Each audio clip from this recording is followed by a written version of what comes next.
We all ready? Pull We got everybody on? Pull it. There you go. A little more. A little more. Can you see all four? I can't see Tom. That's good. There. Other direction. There you go. There, oops, there. Yeah. They know what I look like. Unfortunately, they're not mine too. There you go, that's good. We got all four of us, I think, don't we? Turn off my notifications. Be sure to keep 6 inches between you. 6 inches, not 6 feet. Okay. All right, I'm gonna call to order the meeting on Thursday, February 24th at 12:20 p.m. of the RPMUD Board of Is that on? Oh, Is camera? Richard, is the camera on? Okay, of the RPMUD Board of Directors at 12:20 p.m. First item on the agenda is approve the minutes of the meetings of January 27th and February 4th. Does anybody have any comments, questions, clarifications? No. Really accept that as written. Right. Okay, minutes of January 27th. I move Aye. to accept. Okay. All right, any questions on the February 4th minutes? Okay, do I have a motion to accept them? Yeah, I move. Okay, do I have a second? Okay. I'll second. All right, all in favor? Aye. Aye. Okay, all right, minutes passed. Next item on the agenda is a presentation from Lone Star Disc. Alright everybody, I'm from Lone Star Disc. I'm one of the owners. We're a disc golf manufacturer. We're actually right behind your neighborhood on 1314. We have met with Mark here and would love, I've walked your property that you're on control of, the old front, the old 9 over here, and you have a beautiful area, and we would love to have the opportunity to potentially install a disc golf course on that property for people to use. It would basically cost us, and we would cover all of this, but it would probably be somewhere between $20,000 and $35,000 to install all the baskets and tee pads and everything. I wanted to have the whole layout and everything presented, but with weather and timing issues, I didn't get it completed. But more than anything, I just wanted to open everybody's eyes and see if that would be potentially something that y'all would allow us to do, and move forward. We discussed it originally. I thought it was just going to be like next to RP Drive. Yes. There. Yes. But actually what they're looking at is starting basically from the pro shop Okay. and putting on the 9 holes an 18-hole that would use all of Oh, so Charleston. they're gonna use all of them? All of Charleston. And I did when we walked it last week, I did notice that from like hole 1, I don't know the exact layout of the golf course, but it looked like hole 1 and then 2 and 3 go back like into the neighborhood. I think there's plenty of room to probably not use those holes that are out and around, and 2 we and could just 3. basically go up and down Either the side main of RP strip Drive. of RP Drive, yes sir. There's tons of property in that area, and the only thing I would think from a disc golf standpoint is it's a golf course that's pretty much just wide open holes, and most disc golf is in wooded areas, and depending on what y'all's plans are with that, we could always plant trees, a couple trees or something along the way to stay as far away from the houses as we could, of course, to not bother any of the people living up and down the area. And this would be really early stages, of course, and we would potentially map it out, have a better presentation for exactly where everything would go, hopefully by the next meeting, if y'all have us back. He said that, if I can add about the fact that Texas has more disc golfers than anybody. And the game is erupted. I mean, since 2016, the Professional Disc Golf Association, they only had 70,000 members ever for 40 years. And since 2016, now there's over 205,000 members. And for every member that joins the Professional Disc Golf Association, they're thinking there's anywhere from 10 to 20 casual players also picking it up. So basically, there's been like 2 million people pick up the game of disc golf in the last 4 or 5 years. But they have competitions, and there's really nowhere in the Houston area where they have a course Well, I was gonna say, cause I went out to the website, and I tried to find one so I could go see like how many people attended and things like that, and I couldn't find any around here. I think there was one in what, Baytown or Well, something? there's the McDade course, there's Okay. actually, so there's McDade and then John Burge, they have a park course, Bear Branch, more in the woodlands.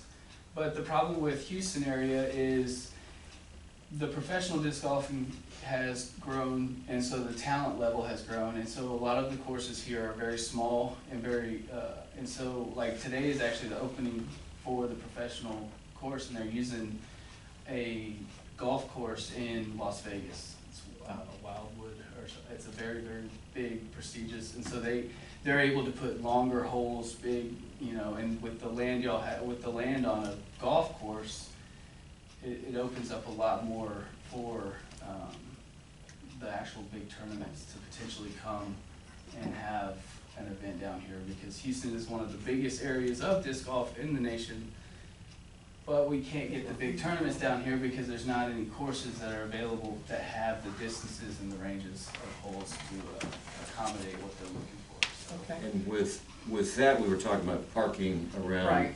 you know, the green there, Jaws, and the gazebo and stuff. But with this, they could coordinate with the golf course. Well, we also have about 20 spots there on the golf course that we will own as soon as Charleston sale is completed. We own all those ones that as you drive in, Oh, the lower on the left. ones on the left. Not the ones on the right, but the ones on the left is my understanding. Okay. So- So anyway, but The anyway, parking lot on the left side? Yeah. Okay, that's where I parked whenever Yeah. we pulled up.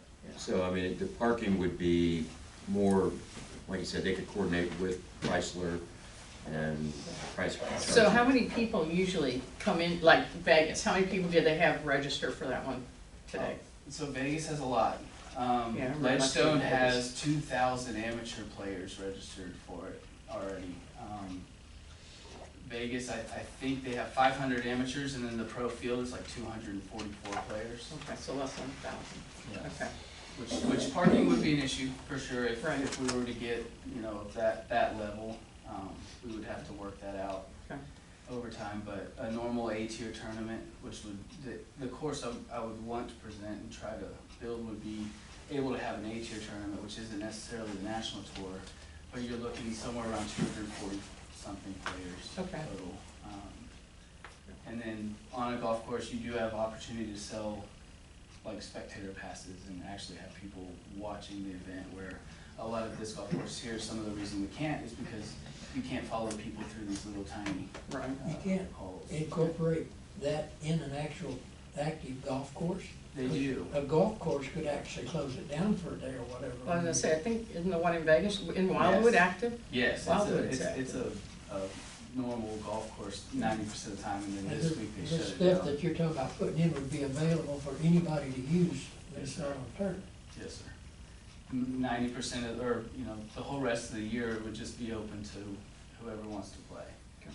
And if there was a parking issue, I've talked to him, you know, y'all own the property, and then I might potentially speak with the golf course about charging for, you know, parking or something if need be, if that ever became an issue. And then for the big events with the shuttling, we spoke there, this is the very early stages. Kroger's or the furniture store across, I mean, Oh, talk to yeah, them, that's true. even the church. I Or mean, where Kroger's used to be, that lot's empty. Yeah. So, okay. And like I said, I wanted to have a whole layout and everything presented. I actually have Google Maps printed out and sitting on my desk. We went to walk in, there's a lot of land. It took us, I was out there for about 3.5 hours, and we didn't even get all the way up and down. Tell you to call the me, I halls. would have jumped in and put you in a golf cart. That's true. I probably should have. And there's gonna be a few concerns, I'm sure. Oh, yeah. And as I've already got one. of course. Actually, a couple. But one of my problems is all the area you're talking about is down the busiest highway in the neighborhood. Yes, sir. And you're gonna have people out there that can't control those things. One of those discs goes flying out into the middle of RP Drive and causes accidents, hits cars. That's a big concern. But they always have that problem with golf balls too. How many windshields did people lose from golf balls? Yeah, but I know my daughter put a nice dent in a brand new Mercedes sports car once. And just so you know, I did, when I was walking it, that was one of my major, I went out there with a couple of our touring pros, and they were, you know, their idea, some of the holes were putting the baskets, and they were so close to the road, I was like, no, that's not gonna work for us. I want to keep. But I've the seen residents. this, they make big circles Well, and if things you, like that. if you walk on number one, Mhm. you've Number got, one, you've got a I parking got lot, you got nothing. Then if I'm you're not just worried gonna about that with the rest of them. cross up to 4, well, you have plenty of trees between the fairway. That's the one between Terra and Shiloh. You know, you got plenty of trees on the right and plenty of trees on the left. And then Jaws, you don't have any problems really on Jaws. You cross at the bridge, and then you're going up on number 6 up there, and you've got nothing. And then 7 and 8, you still, That if, doesn't mean they can't throw them out into the street. I know. Absolutely. Doesn't mean And a that- tree's not gonna fall either, so. And my goal would be to angle the best we can the holes away from all of the roads and the houses, of course. The other thing is that every one of those holes have people's backyards facing, Yes, sir. you know, so we don't, we can't be in people's backyards. Of course. I mean, I got a couple of concerns, I don't know if they can be addressed easily or not. I think they could be Well, mitigated pretty yeah. well. And like I said, and that would be our goal, is potentially even planting trees and stuff to, because I could just throw right down the center of the golf greens and keep everybody the farthest way away from everybody, but then there's not a lot of sport, and, you know, the competitiveness would then go down as far as obstacles, I guess. And so, if that's something that'd be okay, I don't know if there's any plans ever to open it back up as a regular golf So does course. McDade Park have one of your, a smaller one? They Is have it a yours? course. Or not it's mine. not- it's No, not yours, it's the city. The city owns that one, Okay, yes. so They where have do one. you have a course that we can go look at if we want I to go don't look at it? technically, this will be our first First, course. okay. It's right here by us, so this kind of why we reached out, Okay, was that it would be, you know, basically a home base course Okay. for us. But McDade has a beautiful course. Their courses, I mean, they don't have houses near as close. Right. That was one of my big, even walking around for me, that's why I didn't get done, is because there was more obstacles than initially thought. You know, So- I wanted to make sure the same issues you were thinking, I was having the same problem walking through, I was like, I So can't have a hole right next to the would you back. like to, what would you like to hear from us today? Really, more than Come anything, back, is the that's opportunity to about it. come back, exactly. That'd be up to you guys, I mean, we will always listen, I'm not ready to vote on anything. oh, Hey, we're not if- ready to if vote y'all on can, like, anything. Put together, you know, a good Yeah, Absolutely. PowerPoint or yeah, something where we can a see what terrain we're board or talking about. something, but- Yeah. Exactly, and like I said, I wanted to have that, we walked the course, and there's a lot of things, I have the same concerns it sounds as you, is because disc golf has had issues in the past, you know. Well, when you're looking at it, you know, I can tell you right now, my concerns are gonna be the privacy of our residents. Yes, sir. We don't want people tromping around in your yards or trespassing or any of that stuff, and the safety of the vehicles out on that road. So those are two obstacles that I know that I have to be happy with, or my answer. But remember, Charleston is for public use. But not necessarily to throw things across. T's got a question. Well, I was just wondering, how does this benefit RP? I mean, to give a course for the whole neighborhood could use, it would be available to anybody. We already have Glen Ruska Park, as Robert just noticed. Mhm. Yeah. The, We've got a disc park here. yes ma'am, you do have a 9-hole, Is that really 9 holes? It's awful small for 9 Yes, it holes. is. And the course I'm presenting is a much larger disc golf course. It's That one only is, 3 lots. it's very seldom used because of the size of it. It's Yeah, a, but if nobody's using that, why are we thinking our residents are gonna use this? I think we need a lot more study on this, we need to know Nobody's- how to nobody's mitigate voting to those that. problems, we need to know how you would handle. that Nobody's that voting course tonight. is also very Nobody's tight voting in the tonight. neighborhood. I know that, I'm just Close saying. to- I'm close to trying areas, go through and what we need. It's not We need to necessarily know a how we would full handle disc golf tournament, course, something parking appealing. and et cetera, et cetera. Right. I'm not sure exactly the answer, I'm sorry. Okay, well, think about it. Okay, and if I can come back next Yeah. meeting, I will. As you were going on that long, the third hole or the the fifth hole, Yeah. the beautiful house up on the left is Dee's house. So I'm concerned. By the, By the tank. by the big tank, Yeah. okay. Yes. so it's Yeah, a by nice the house. I love tank, your house. everybody knows about the tank, you're gonna hear more. And that was, because I actually was right by your house at one point, because it's a, you know, it's a beautiful neighborhood actually, and walking that course, I was like, I was actually really pleased with the area, the amount of area that the course has. Now, I don't know exactly which neighborhood people would play disc golf, but the youth has taken to it. It's definitely growing. The youth game is exploding, so it would give your youth something to do. Maybe they won't be spray painting your houses. I will say on the weekends, I've gone down there and there are people, and in the evenings, I've seen people playing. Monday Yeah. night, they do a glow league out there a lot. A professional that lives in the area, he runs a glow league on Monday nights out there. Well, I'm concerned too, if it's open and it's gonna be all set up, we're gonna have people in from all over the place coming in here, because it's a public park. Yep. That is not, I'm worried about things like the sinkholes that we've got on the golf course And the now, and liability. one broken ankle and, you know, the whole thing could be done with. So you got insurance. But we should still have the sinkholes fixed. Right. I would also think it'd be an opportunity for a revenue generator for the MUD with tournaments. I mean, Can't. can't That's one of the generate. things that they, our lawyers have brought up, that Okay. since it's a tax-free bond, by going for profit, we 'Cause that's lose okay. that. Yeah, I talked to tax- him, that was my first thought, is to put in a pay-to-play course, because in most states, there are Colorado's full of pay-to-play courses. You go play there, they have some of the best courses in the nation, but you pay, Hmm? you know, to play on them, but he mentioned His course. that you can't charge to play, so, or you can't charge to use the Yeah. area, so. Yeah, I mean, I say put a presentation back together. I have concerns, I'm not opposed to it, but I have concerns.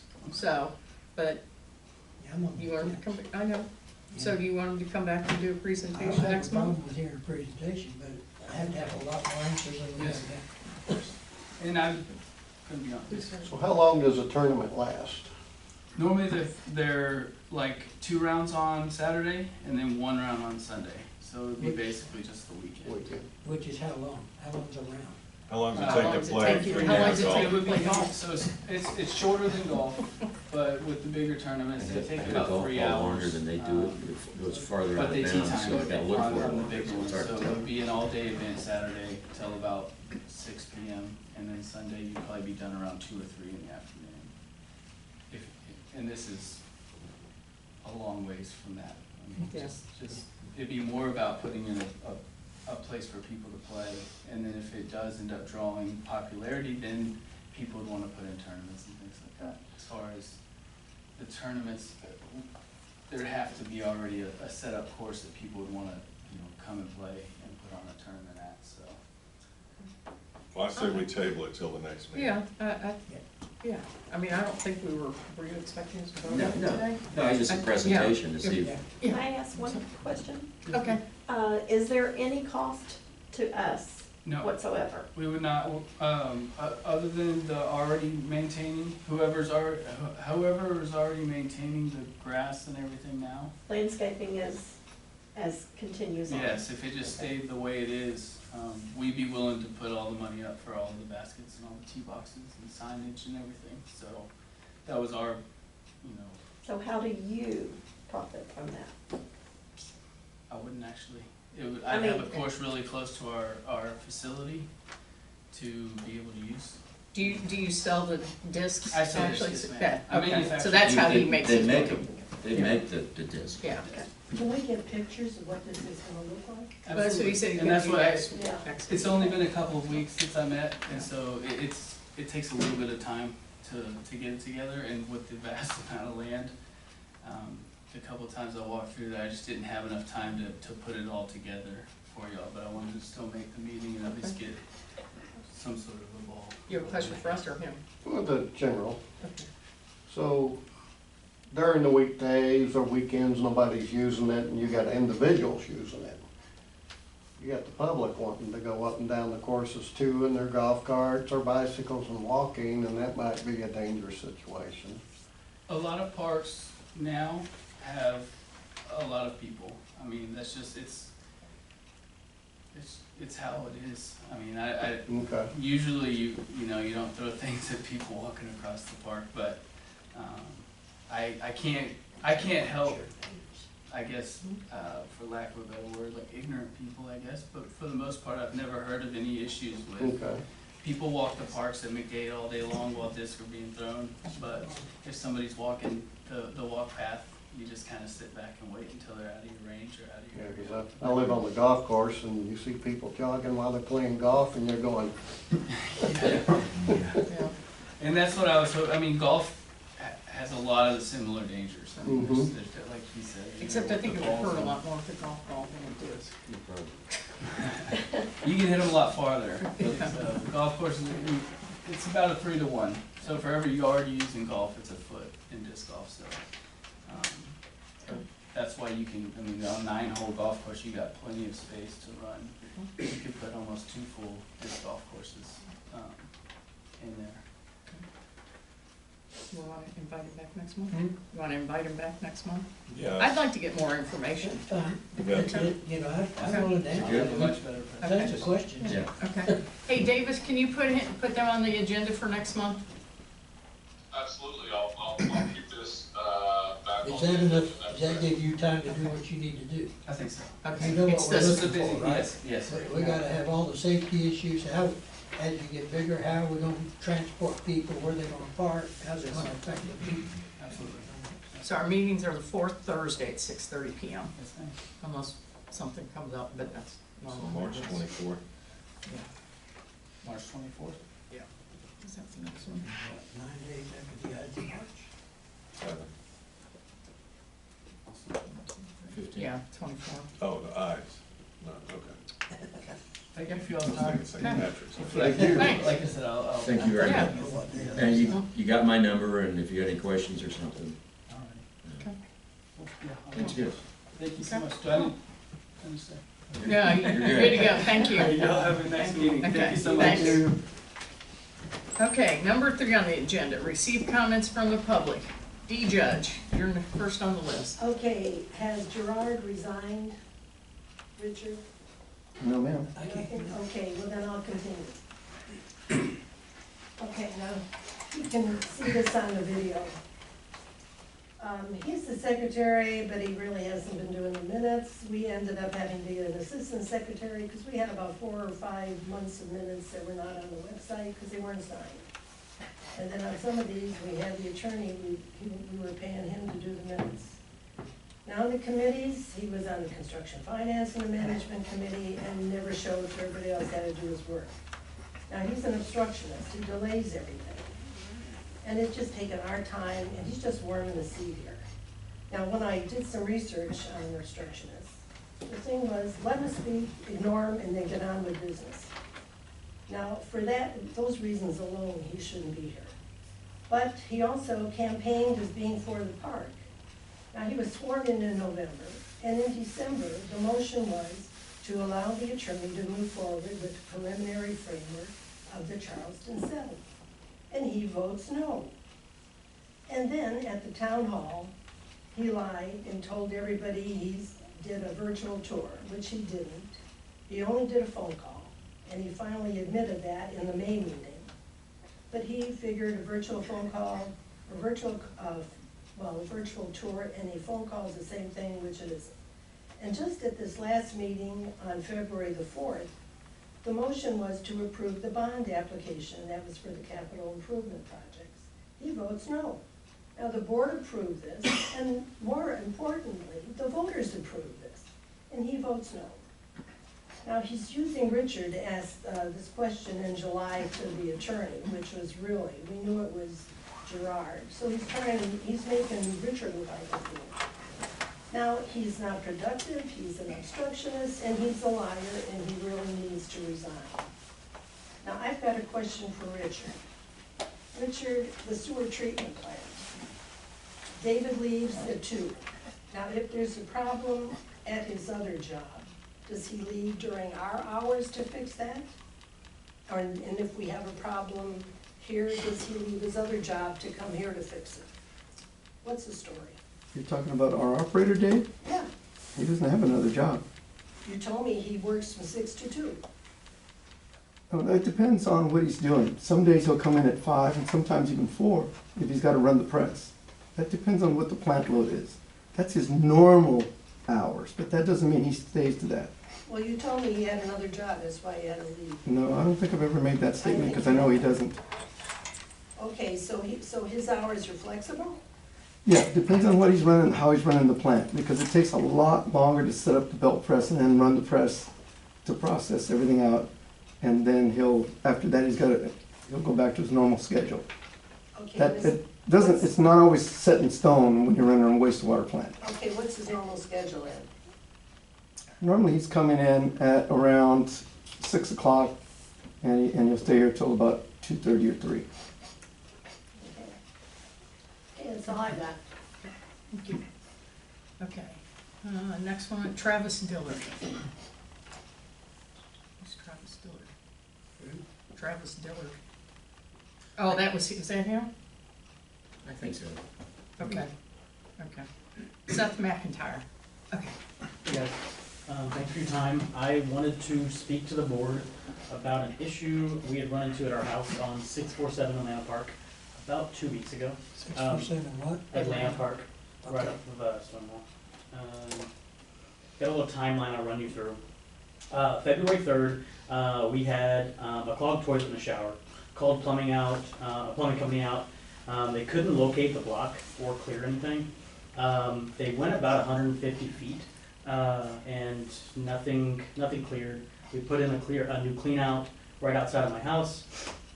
February 5th, so about 2 days later, we woke up to flooded floors in our master bedroom and our master bathroom downstairs.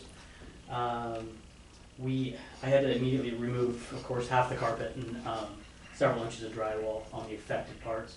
So right now, I think we had 3 walls that were affected and then about half the carpet. At that point, the plumbing company came back out again. They still couldn't clear the line, still going out 150 feet. Couldn't understand. They snaked it, they cambered it, couldn't figure out what was causing the actual block. So their decision was, hey, we probably just need to replace the line. So got a massive quote on the replace. I just had mine done 2 Yeah, weeks ago. yeah, it's not fun. I asked them to give me a quote with the dig price and without the dig price. We were expecting our second child that coming Monday. So time was of the essence and I decided to dig it myself. So I hired 2 folks, had my father-in-law and myself. We dug about 150 feet of trench. Most of it was 2.5, 3 foot. At the end, it got to be quite deep. I think Richard remembers. Once we got to the main line, on February 7th, the plumbers started to do the install and remove the old pipe. Once they removed it from the main, water backflowed from the main back into our hole. So it indicated that there was some type of blockage in the main. Okay. On February 8th, Richard and the team came out. They had a crew that did a dig further on the main because the day before they jetted it and water shot out from the jet, shot out of the ground close to the pipe. So they came, they dug it out. Once they got to the pipe, there was about, I would say, a 6-inch hole within the main that was filled with clay and mud and stuff that's gotten in over the years. Once they cut it open to replace that section of the main, you could see, I think it was a 6-inch pipe, 3/4 of it was totally blocked with mud and silt. So they replaced it. They got us a new hookup. Our sewer's flowing, but I am approaching you guys to see what you would feel would be appropriate for reimbursement or compensation for some of the damages and the project scope at our house. Did your insurance not cover it? Because my insurance said they would cover anything inside the house. Yeah, they will not except cover. the deductible. Most insurances will not cover house damage or any sewer line replacement. Well, sewer line replacement, they Yeah, won't, and- but the backup into your house, it Yeah, would. they would. See, I was looking if I didn't have any of Yeah, that, yeah, so. they've said they won't. And that room was, we actually had damage in there the year before from the freeze, so it's all new stuff in there already. So I had to re-rip it out. So I wanted to discuss with you guys, to see what you would be open, to doing as far as compensation goes or reimbursement. I have all the invoices I can share with you. I don't have the invoice yet for the contractor. As I mentioned, we just had our second child, so I haven't gotten our contractor out to do a quote on replacing drywall and carpet in the room. So right now, my bills are totaling around $5,500. And I can share all the invoices. I've got pictures. I've got pictures of the main as well when it was cut open and the hole that was in there. I'm coming to you pleading for some help, as it appears that the majority of the blockage was in your lines, in the MUD's lines, which did result in having to replace our whole entire line and destruction of 2 rooms in our house. That's something we'll probably have to discuss with the Yeah, attorneys. totally understand. Okay. Yep. Okay. Can we get back with you Yeah, on that? 100%. And Okay. do you guys want me to shoot some emails over to any of you guys with details on invoices, pictures? No, I can probably tell you, because I had the same thing in my Okay, house. okay. So, my house is the one that had the yard all dug up. Okay, so yeah, ours is the Yeah. I did mine a Yeah. couple of years ago, all the Yeah. way out to It's the a, main. it's a stinky mess. Yeah, Yeah. ours was always the main, so, Yep. yeah. Okay. Okay. We will Thank you guys. get back with you on I that. appreciate it. Okay, All right. no problem. Okay, Carl. Hi, I'm Carl Coaches, I'm Stonewall Jackson Drive. First thing, since it came up in this meeting, in seeing the discussion on the discourse, I would like the board to make an effort to look at a broader ideas than just have people come to you. If it's gonna be a passive thing and someone's gonna come to you and say, we wanna do a discourse, or we wanna do a soccer field, or we wanna do this, I think the board needs to be more proactive in that, of what that park is actually going to be, rather than. We don't just even wait own for- it yet, Carl. I understand, but you're already entertaining. They came to us. They came to us. Right. And that's where we are, we're being polite and listening. Good, just a suggestion, so when that time does come, that So noted. it will be more proactive. And that's it. The other thing is, I am running for the board here, so if people would like to discuss with me, I'd be glad to talk to them. Okay. Thank you, sir. Is that it? Thank you. Yep. All right, Carol Morrison. Hi. Hi. I am the bookkeeper for municipal accounts for the district. So I'm just here to present the bookkeeper report, and I'm here with Kay Townley, she's my manager, so we're here to present the new bookkeeping agreement. Okay. So if you want to wait till we get to that part of Okay. the agenda, but We will do that. I'm excited to finally meet everyone face to face, so so it's nice meeting all of you. Yeah, I was like, who wanted me to sign something? Who is this person? Okay. Okay. Yeah, that's how I am. There you go. No problem. Nice So, to meet all of you. Nice to meet you. So, okay. Anybody not on the list that wanted to make a comment? Because I did everybody said yes, they wanted to make a comment, so. Okay, number 4, status of the sale of 1.675 unlimited tax park bonds, series 2022, amendment to the statement of directors. I'm guessing that's you, Lauren, or Davis, one of the two. Yeah, good morning or good afternoon. We did successfully close on the park bonds this morning, and funny you were just piping up there, Carol. I was gonna confirm with you that you had received the funds. I know that BNY Mellon and DTC had both confirmed the closing. I checked Texas Class. I did not see the funds yet, so I have reached out to our investment team, and we're trying to confirm with TCQ, or not TCQ, Texas Class, whether or not those funds have actually hit the account.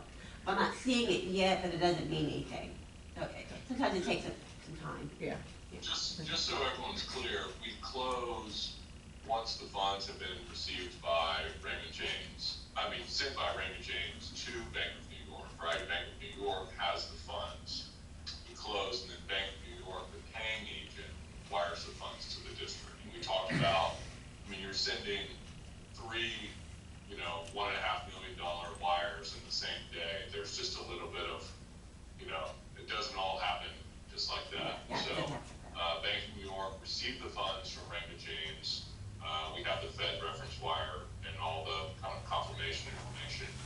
And they've sent the money, to Texas Class, to your account at Texas Class.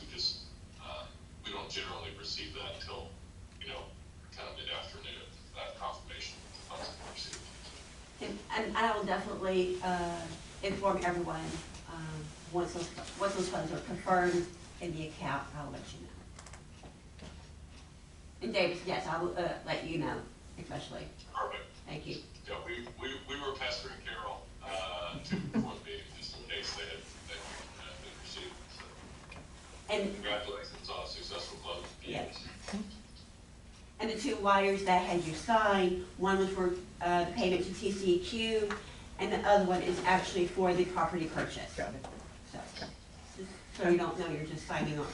On anything, yeah, okay, all right. So item 4 is to let you know that we've closed successfully, obtained approval of the Attorney General, et cetera, and also to approve the amendment to your statement of directors. Now that you have sold the bonds, we just need to update that information in the real property records. And so would ask that you approve the amendment to the statement of directors to reflect the bond statement. And that has to be signed by all directors who are present. Probably see a yellow sticky note on this one. Okay. It says you have to sign in red. Okay, They so, have to sign in red. that's what it says. Sign. Oh, signs the at red, at the red, okay. I don't have a red. All right, so, go ahead. No, that's it. Okay. Do I have a motion to accept the amendment to the statement of directors? I'll make that motion. Do I have a second? A second. All in favor? Aye. Aye.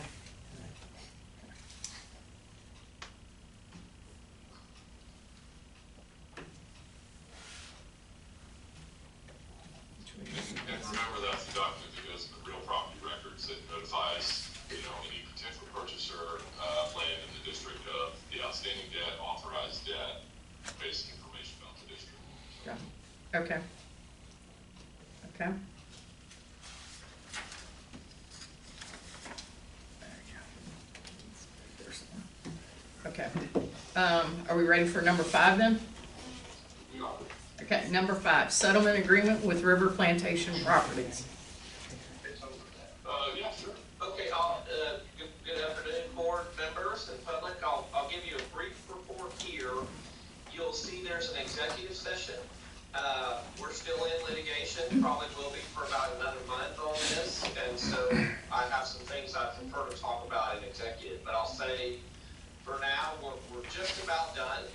The board has done a great thing. It took courage to step up and acquire that park while it was already part of another case that would have shied many people away, but the community was behind it, the board did it, and you've done a great thing. You have a great amenity for your community. And we're just about there. The bond funds are in, and so we've set up with Carol the arrangements to send the wire to pay for the park as soon as she has the funds. So you're gonna have a document to sign authorizing the wire today. And then as soon as the funds clear into y'all's account, the purchase price is gonna go to the law firm, and then they disperse it to their client, and then that's over with. And then the only thing we need then is a final judgment in the case, because we still have to vest you with title. And so that'll come in the next week or two, which I want to talk a little bit more about in executive with you, the mechanics there. But the good news is we're just about done. It should be paid for in the next 72 hours, so, one to 3 business days, just depending on how it all works out. And again, congratulations, y'all done an excellent thing.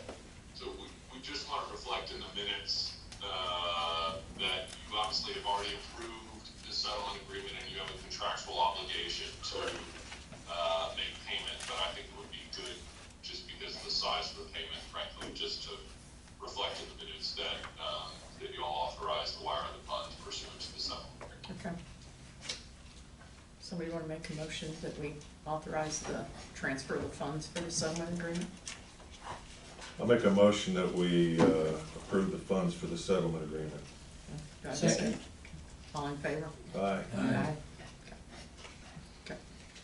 All right. In number 5, engineers, or number 6, sorry, engineers report. All right, guys, here in person. Nothing to report on that first item. Just wanted to let you know that the annual report will be done by the March 31st deadline for the stormwater quality management. I'll ask for approval to submit on your behalf at the March meeting. Design projects, East Ditch FEMA work.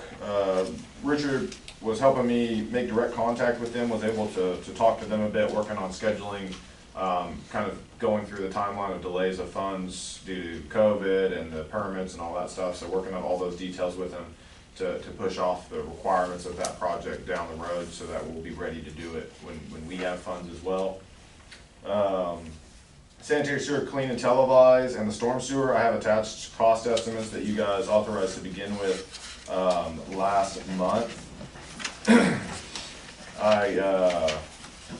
I think a part of the page got cut off a little bit on one of those, and you can see it on the next page. But do you guys have any questions, or have you had a chance to review that, look at that? You may have some questions regarding that. It's pretty much in line with what the bond application costs were. Obviously, this is breaking down the sanitary sewer into phases. We will be ready to go out for bids on that project prior to your March meeting and potentially award a project within that time frame if you guys are willing to move forward that fast. You do have some subsequent funds that could be coming back into the account from the purchase of the land. I'm not sure the timing of that, so it may be worthwhile to push off till your April meeting if that fits the timeline better. Obviously, you're not going to expend these funds right away, and so you probably won't see the first pay application until your April meeting, but just to give you a timing of things. Other matters, WS&D bond application number 9, that has been submitted on behalf to the TCEQ. We're still awaiting the declaration of administratively complete, but that's underway at the TCEQ for review, and other than that, that's all I have. You guys got any questions? Yeah, what's the time frame on getting approval from the TCEQ? It's a 45-day expedited review. So from the date that we receive the declaration of administratively complete, it's 45 days. So they do an initial review, say, okay, you've got everything in there that we need, which usually can take anywhere from, I had it happen in the same day to a week later, but it happens in kind of that time frame to when they're issuing those letters. And then once that's given, then we have 45 days that they have to review it and approve it. Okay. Pending any major questions, which I don't foresee since they're all district projects, it's pretty straightforward. Are these estimates for the clean and televise, is that for our whole district? Or No, is that this just is, sections? this is just, so we broke the storm sewer down into half and the sanitary down into thirds. So you've got everything north of River Plantation Drive, everything east of River Plantation Drive, and everything west. So we just used, since River Plantation Drive kind of does a 90, we just kind of used that as a guideline and went about it that way. Okay. This would be to start the northern section. Just on from a timing standpoint, if the board is ready to proceed, I certainly think that we could authorize you to advertise the projects and then reevaluate next month if we had any concerns about the timing of the award or the timing of issuance of notice to proceed. I mean, practically speaking, I don't think that we could direct the contractor to get started for, 30 to 45 days. Right?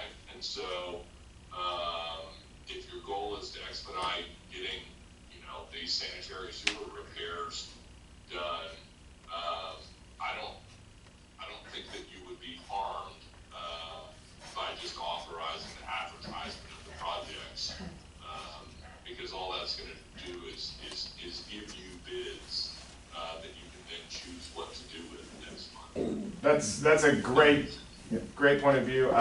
That's exactly right. The reality is, in the timing of things, if you authorize right now, we bring bids in March, you authorize execution of contracts that then you sign in April, and that's really when you can actually begin the contract. So There's really not, I mean, it is always gonna be, you know, about a month and a half, 2 month process, short of really expediting and pushing things and changing meetings around. I say we authorize them to issue the RFQs and. Okay, on which project are we talking about? Both the storm sewer and the sanitary sewer, I think it'd be. That you're televising now? That's correct. Well, They're not televising we're not yet. televising now. We will start to televise. This is to, You're already in the process. this is to obtain bids. This is to get bids to do that. To do that work. These are just estimates as of now. Okay. Yep. Yeah, I have no problem. Do I have a motion to authorize them to issue the RFQs? I make a motion that we Bids. authorize the RFQs. All right, do I have a second? Second. Okay, all in favor? Aye. Aye. Okay, Any other questions, guys? no, The next item on 7, I'm sure Tom will jump in as well for the emergency exit. I put on your table an exhibit showing kind of what Tom was imagining. Pretty much what that is just center line basis for the trail that exists right now and putting about a 15-foot easement over the top of it. That would be a public access easement granted so that the commissioner can come in and build a trail or gates and things like that and have access to it to actually be able to construct some sort of emergency outlet for the Mosswood people to get around the creek right there. So the, road, But if I could just jump in real quick, I hate to, just not to complicate things, just because we have it as a separate agenda item, and Tom, I know you wanna talk about it, I think that this does relate to some of the litigation and is a real property conveyance. It might be a good idea to talk about this in executive session, just, everything that's going on, if that's, sorry to do that to everybody, but. What's he saying? Wait. he wants to talk about an executive session, Okay. because there's some other issues. So be it, we can do it. okay, Yeah, I mean, just because we haven't, until we have a judgment. Yeah, we don't The have, litigation is still ongoing, and it concerns, you know, that property, if that makes sense. It would be better to do that. do you hear it? Yes. Okay, financial and bookkeeping matters, bookkeeper's report. We're short this month. Yes. So, okay, you can, look past your cover page, your account balances, and all, now, your bookkeeper report will look different next month. Okay. So this is just with your operating, fund. There's a balance of $917,850.27. That is followed by your, checking cash flow. Adding to that account, $111,334.51. Majority of that being your accounts receivable for January. Reporting checks 23/2/21 through 23/2/65, plus payroll and some additional payroll items. All totaling $115,630.90, brings your balance to $938.89. Just a little side note, we typically, with municipal accounts, we typically keep your checking balance kind of low purposely, because we typically try to keep those funds in your Texas class where it can earn interest. However, I'm in constant communication with Richard whether or not we need to transfer funds into the account to cover additional checks. So don't let that balance worry you. Okay, that is followed by your tax account. The balance in it is $509,973.65. Next is the online account. The balance in it is $78,087.63. Followed by your actual versus budget comparison. I have nothing to point out unless you have some questions.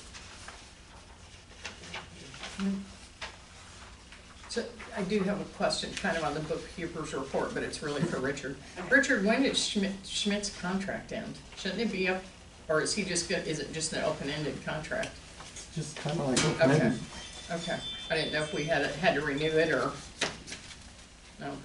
I got a question on, the cash flow report. Okay. The chargeback bank charge, is that for charges against us for return checks or what? Which page are you looking at? Page 6? Oh, page 6. It's probably the online account. Yeah. Yes, those are return items that That are we get hitting paid for. hitting the account and, right. Yeah, Okay. but you make them pay that, right? Of course. Yeah, That's just how the bank represents Right. it, so. yeah.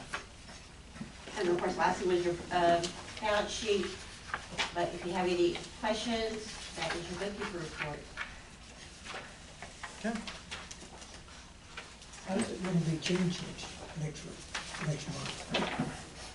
With the bonds, you will have a capital projects fund and a debt fund. And there's actually several items, depending on the, based on the changes that the district is going through. Once the district goes to the outside operator, we're also looking at possibly separating some of the items that are being recorded in the operating fund and pulling those out to a joint plant fund, since those are items that are billed to East Plantation. We usually typically report those out on a separate fund. So once we're, Richard does a lot, so he monitors a lot on the budget under the operating. Once it's an outside operator, that operator's not gonna prepare the billing and such, so those will be, that's where we would break those items out of the operating. Okay, so we're looking for a big change. All right. Thank you. Okay. Next up. Wow.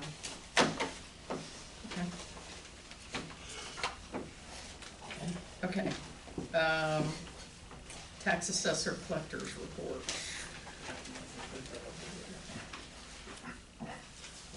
Put it down myself. This is February, right? Thank you. Okay. Part of it. That was separate. So we really don't have that much left to collect in property taxes, but that's collected a lot. Yeah. Yeah, about 80,000. Okay. All right, any questions on the tax assessor collectors report? No. Okay. Anybody have any questions on our review of our investments? Other than Beautiful. nobody's making anything, anywhere? Yeah. Interest is really down. Yeah. And then payment of the district's bills. You want to approve the bills for payment, and then we'll sign them at the end? I'll make a motion that we approve paying the district bill. Second. Okay, all in favor? Aye. Aye. Okay. Okay, bookkeeper's contract. Okay. What do you always ask for after I Sorry. I wanted to get up so I could address the board a little bit more formally. There is, we sent out a packet showing you what our changes are going to be. We're going across the board with all of our clients, going to an hourly rate. Okay. And we looked at everything, all the hours that we've put in for an annual period of time and compared it to what our new rates would be so that we could send you an estimate of what the increases would be each month. And it is substantial.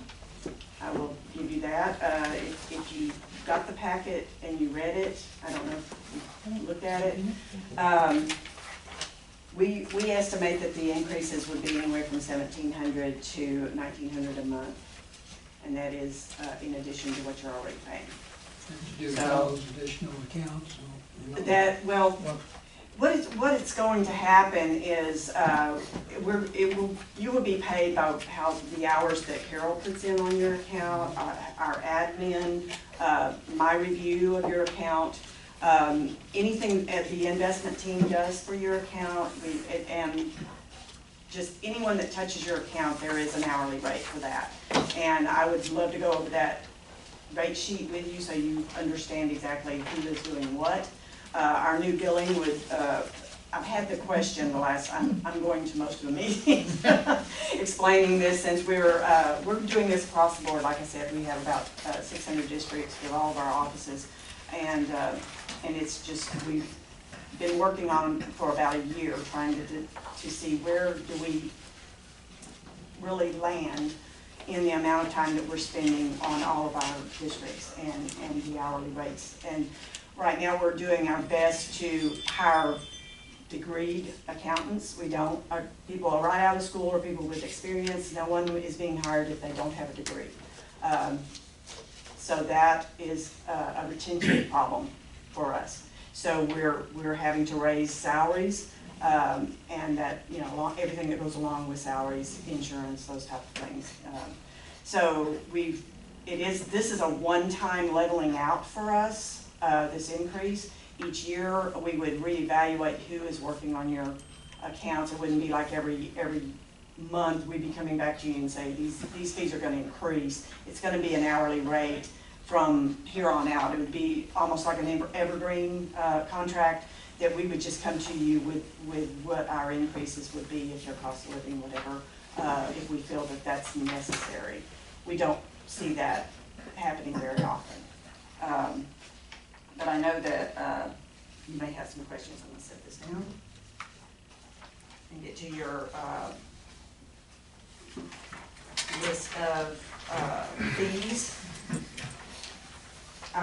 If you're looking at this page, the last page of the fees, the accounting assistant is someone we've recently hired and put into use that puts in all the payables for your account.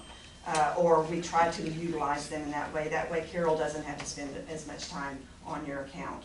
That rate is $125 an hour. Accounting specialist is someone who has just been hired, straight out of school or new to government accounting, and their rate is $150 an hour. We don't have anyone as an accounting specialist working on River Plantation right now, so that would not be someone that you'd see a bill for. Senior accounting specialist is also, they've been there a while, so their rates, they've earned their promotion. They've been there at least 2 years to get that promotion, usually more because we have a pretty high bar when it comes to promotions.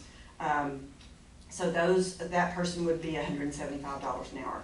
Carol is a consultant. She's at $200 an hour. And she's up for promotion as well, so because she does an excellent job, and you probably already know that. Government accounting is not like your average everyday bookkeeping. There's a lot of rules and regulations that go along with it, government codes, and we have to make sure that we're doing everything in compliance with not only the government accounting standards, but just to make sure that all your information is safe. We have an IT team that does that. We have your investments safe, that is monitoring it to make sure that you're not being put into any kind of peril with any bank that we would choose. That's why you have a list of qualified brokers, and those have all been vetted by our investment team. So back to this list. I'm a manager. I'm $250 an hour on this list. I do the review after Carol does the preparation of the bookkeeper report, and it usually takes me about 2 hours a month just to make sure that everything is right. I'm the second set of eyes. In a lot of our districts, if there's an accounting specialist on it, it requires 2 reviews. Yours does not, because Carol is a consultant level, and then I would be looking at it. But we want to make sure that 2 pair of eyes go out. Okay, Mrs. Mark actually prepares the report. Oh, I'm sorry. That's absolutely true. Carol was doing it for so many years, I'm sorry. I apologize for that. Marcus is a senior accounting specialist, so that would be an advantage to you. He started working on it probably 3 to 4 months ago, maybe. So he would be at $175 an hour, and then in that case, it does take 2 reviews. So Carol would be looking at it first. She would do a good, clean look at it because she's so familiar with your district to make sure that everything is correct. And then it comes to me, and I don't have to spend as much time on it. So that would be what you would be seeing on your invoicing. It would be, I don't think it's going to be Carol at whatever amount of hours that she spent. It's going to be the position, showing how many hours that they spent, and that would be how it would go. Because you just closed on bonds and the extra work that it's gonna take to do that, the setup of that will take a little bit of time. But the maintenance of it each month, will add some to your prep time, but, we're gonna have to see just how much that does. On a typical bond, it's not that much more, probably 30, 45 minutes to update every month. Especially with their particular bond. Right, Once and those- just having one. Once all those wires go out, there's not really going to be much in the way of remaining costs. So we have all these people touching ours every month except the accounting specialist. You don't. Not necessarily every month. So what I have is, the admin, our person who does your filing and mailing of checks. Of course, I think Richard does all of that now. Don't you pick up the checks and Yes. mail them out? Okay, if she were doing that, you'd be paying that cost. But since Richard does that, you wouldn't have that. And she does do the filing, because we do have to keep the records and make sure that they're all there for audit. She's at $125 an hour. And then the senior accounting specialist, the SAS, on your list, he spent this past annual hours was about 224 hours. I know that on the AR this year, we were having a little bit of a issue trying to make sure that everything reconciled on the AR to your bank account. With your credit cards and all of that, it's a little bit more complicated, the way we're receiving the information. And it's starting to get better, so I think those hours probably will go down. So, but we're going on just what happened last year.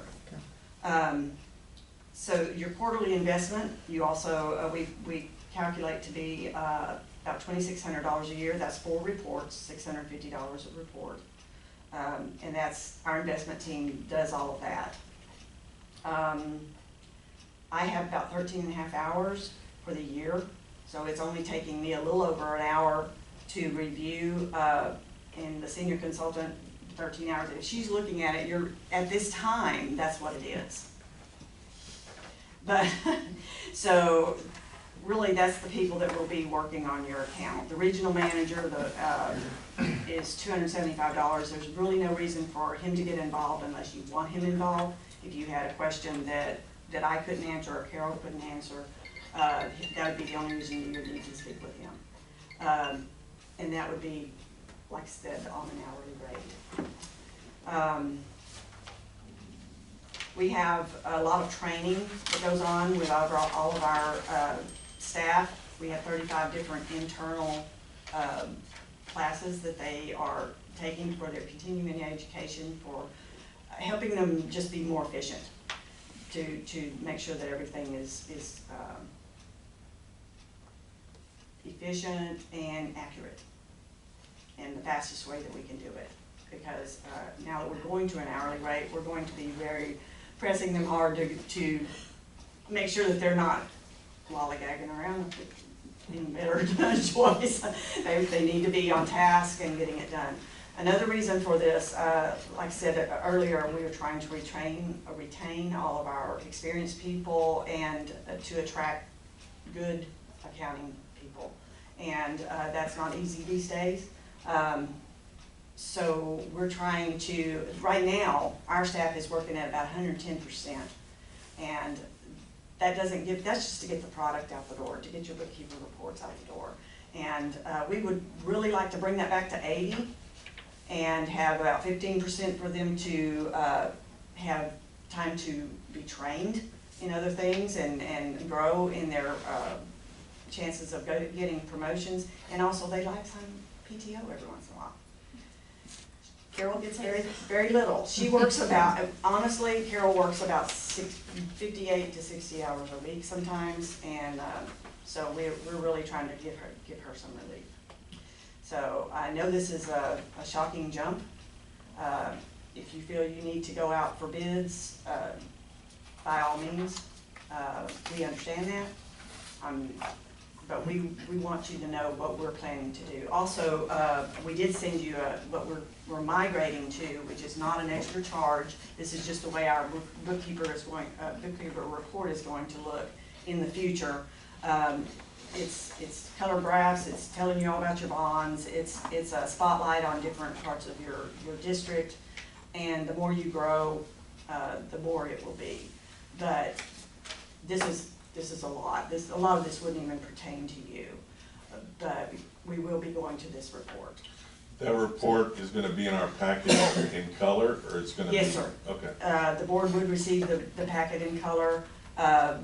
We would, any other additional ones, we would not print in color because it is expensive to do that. But yes, you would receive it in color. Okay. Do you have That's any other almost questions? double every month. I know. And this is not my favorite part of my work.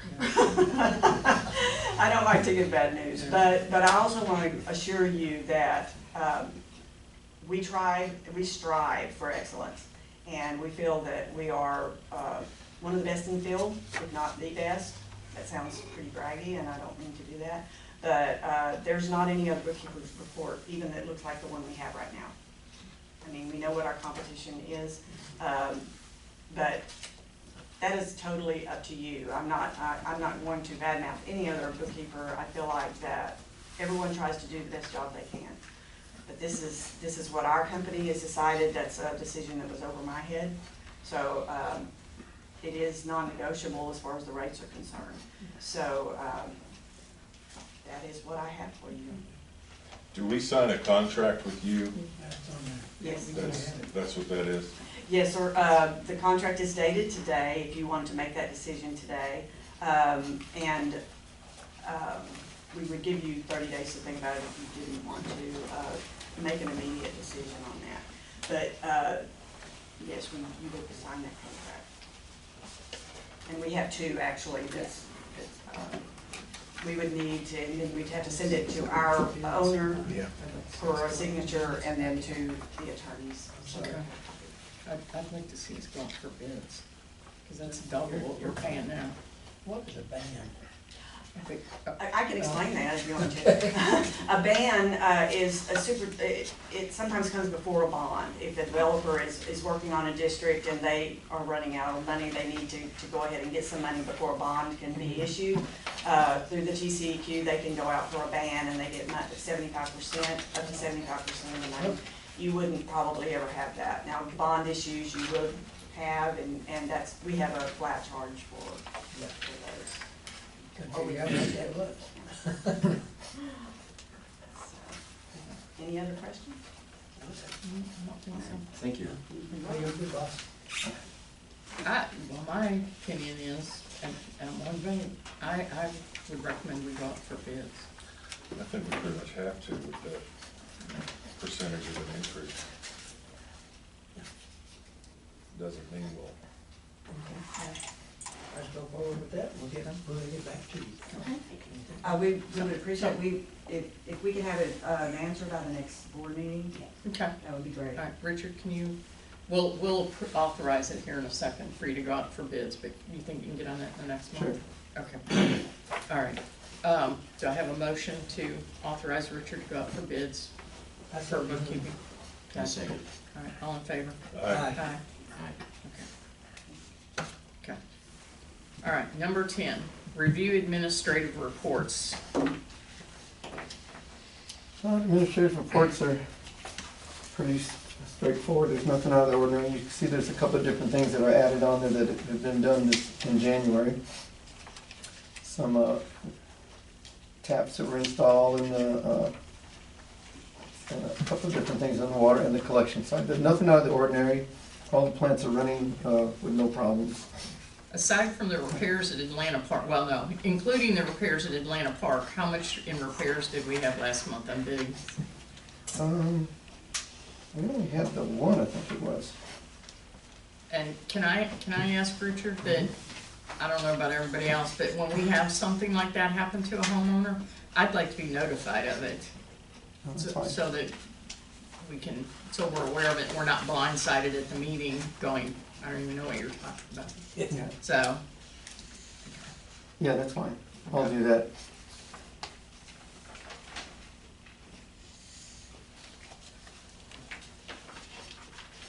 Well, we're down to our over 50,000, we only got 2 now. I think we only had one last month. It's winter. I don't think have we ever had one? 9%. If you don't mind, we're gonna Okay, leave. okay, no problem. Your bond. No Thank you for problem. Okay. listening. Thank you for problem. listening. You wanna Hey, go hey this way? Carol, can you follow up on that email I sent you? Okay, sure. Last No month, problem. okay, or whenever it was. Okay. Thank you. Thanks, bye-bye. Okay. Alright. Any questions on the management reports, system total reports? I do have a question about testing the fire hydrants. Richard? Mhm. I've lived here 8 years, and I don't know that I've ever seen the fire hydrants get tested. Oh, yeah, we test them. Well, I know that's a kind of a blanket statement, but Right. I've never seen them get tested. So I have the report from the fire department where they go out and test the fire hydrants, every hydrant, GPS it every year. Yeah. I can send you that report if you want it. It's done once a year? Typically, they're done once a year. We just kind of randomly go out And they and do have an certain outside sections so that company by that the end of the year, we've done them all. We don't, you're not gonna see us every month out there testing. Right. They did it in, what was it, November, October, Yeah, November of last year. of last year? Yeah. Okay. I'll send you the report if you want. That's They- how I knew there were so many hydrants that had problems. So Okay. They, some in minor and some, Yeah, yeah, they do that report annually because that's for the ISO or whatever that right, yeah, insurance rating thing is. Right. yep, Okay. yep. Remind me, I'll forward it to you. All right. Anybody else that wants it, let me know, I'll forward it to you. Okay. Are we good with the manager's reports and the TCEQ compliance matters? We're good? No letters from TCEQ? Nope. We're good. What, have we ever heard anything about that refund? Nope. I don't think you will. Last time I contacted them, they said it still hasn't gone through the final procedure. Alright, can you stay on top of that for us? Okay. Alright, any other maintenance and repairs that we need to know about that? Nope. Any work orders that, I know at one point we were gonna get copies of work orders, Oh, and that's kind of fallen off the, yeah, I can include those in there. We haven't Okay. got any major ones, but they're, just minor stuff, reread Okay. meters and stuff like that. Okay, But I'll put them in there. okay. So with, and I'm trying to think of how to even ask this question. With the issue on Atlanta Park, that was a sanitary sewer though, right? Yes. And that was not causing any of the sinkholes that we filled in with? Totally different system. That's a storm drain. This was a sewer line.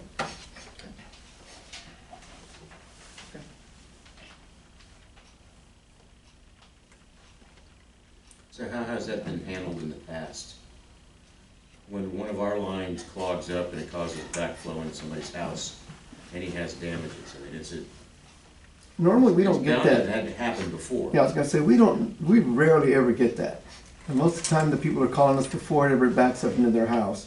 And most of them, the way our system is designed, they usually don't back up into the house unless there's a major issue problem on their side. In this particular case, the line that he was discussing, that we actually found the 2-inch pipe drilled through it, was still actually functioning. So, the sand and stuff got in it, I can't vouch for the fact that it was our line that caused it, because it was coming all the way out from his line to our tap. So his line was still intact though, right? It wasn't like the issue I had. No, his line was pretty bad. Okay. So you're saying. That's why they had to replace it. We don't know that. I our thought he sewer- didn't that replace ours it. Oh, no, he right? replaced all of it. He didn't have him do the ditch, he dug his own ditch. Yeah. Oh. He had to replace his line all the way from his back door all the way around his house, because his house was originally with a septic system. Oh, That's why, so his didn't go under the house like mine did? and that's correct. His went out the back and all the way around and then clear over to mine. And he had the same thing most of them had in the 70s, that Schedule 20 pipe, Yeah. which was just coming apart. Is the situation he described with it, water flowing out or whatever, is that normal when you jet them out? No, and that's how we found the break on our side. Normally when we jet that line, the first time we jetted the line, we went all the way through and everything was open. Second time we jetted it, that's when the jet came out. So that's when we knew that, okay, there's a problem here. So we had to dig it up, find out why the jet came out. Normally it means there's an opening in the pipe that the jet's gonna go out, and which shouldn't be there. And so that's when we dug it up and found that the line that somebody had bored through the top. Taylor, did you know about this before today? Richard, I'm gonna ask that you not only let us know, but Taylor know, more importantly than us, but Okay. Taylor know when we have an issue like that. I mean, that's kind of the engineers. I think we can ask some more questions maybe in Yeah. executive session. Yeah. Yeah. Okay. Okay. Where were we at? Oh, administrative reports, okay. Number 11, authorize the 2022 homestead exemptions. I think we just have to approve it, yeah. Yeah. Yeah, that's right. Yeah. We just need to let, MCAD know what exemptions, you were gonna adopt this year. So we prepared a resolution to adopt continue to adopt your $25,000 over 65 or disabled exemption, Okay. for the board's approval. So you provide that information in CAD, and CAD takes it into consideration when they calculate, and provide notice of values. Okay. All right, do I have a motion to Yeah, approve or authorize that? Approve it. Okay. I second. Okay, all in favor? Aye. Aye. Okay. All right, report regarding operations transition and operators proposals. Who's- Our homework, wasn't it? You read it or? You go ahead, You want me to talk about be the it? man, No, yeah. you wrote it up. Here, why don't you pass that around to the directors or some extras in there? Is this a management company thing? No, this is a. Oh, this is something different? Yeah, it's a management company. Yeah. Okay. Okay, I guess some of you here weren't here, so last month Tim and I were assigned to try to check these out. We have RFQs from 3 different companies, and during the last month we have been reviewing. We have met with all 3 companies, sometimes at their facilities and one time here. And my personal conclusion is that all 3 of these companies could manage the district without any problem. That's not gonna be the issue. I feel it's very close between municipal ops and WDM, which is water district management. And municipal ops has real good I can't even say it, technical background with all its people. And I think WDM also does, but it's our recommendation that we go with water district management for the following reason. There's some copies of this, I think, extra over there if anybody wants one. Yeah, both of these. But these people were, they're fully capable. They were real concerned with their employees and with their customers. David Rowe, who's the owner, he's been in the business for 38 years. And they had some interesting proposals. In most cases, when we talked with the management companies, we brought up the subject of our current personnel, how they would be used, what they would be doing. In this case, Mr. Rowe came to us before we said anything, and he said, I would like to keep all of your people in place doing what they're doing now. So our customers wouldn't even notice the transition probably. You know, and furthermore, since he would be taking it over, he has an interest in buying all of our equipment rather than us having to go out and piecemeal it. And the next piece is he would either like to buy or lease this facility. So that becomes a win-win basically all the way around as far as I can see. As far as the employees, he would be taking all the salaries and they would be working for him.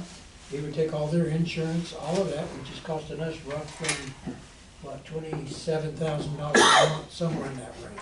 An enhanced benefit package. Yeah, they would start getting 401ks from day one, which they don't have now. They would have have health insurance, everything, you know, the whole package. But he's interested in keeping everybody on. He's interested also in continuing to use the software that we're using now rather than do a conversion. And maybe only for a short period, because he uses. So then who would get assistant? Yeah, I'm gonna get to Oh, okay. Okay, but at any rate, he might want to change later, but he wanted to see how our system works, how it compares, is it better than what he has now? So he's looking at it from both sides. If he has to convert it, he would convert it, that's no big thing. To give you an idea of costing, I asked him to give me an example of what another district about our size has paid in the last year. They came back in the last 12 months, Sarah, which is his daughter-in-law? Daughter-in-law. Yeah, Sarah came back with numbers at this other district, and their highest month, they paid $33,800 for that month. Okay, and as I just said, our payroll was $27,500. The lowest month that they were billed was $18,000, and it averaged around $24,000 a month for the management.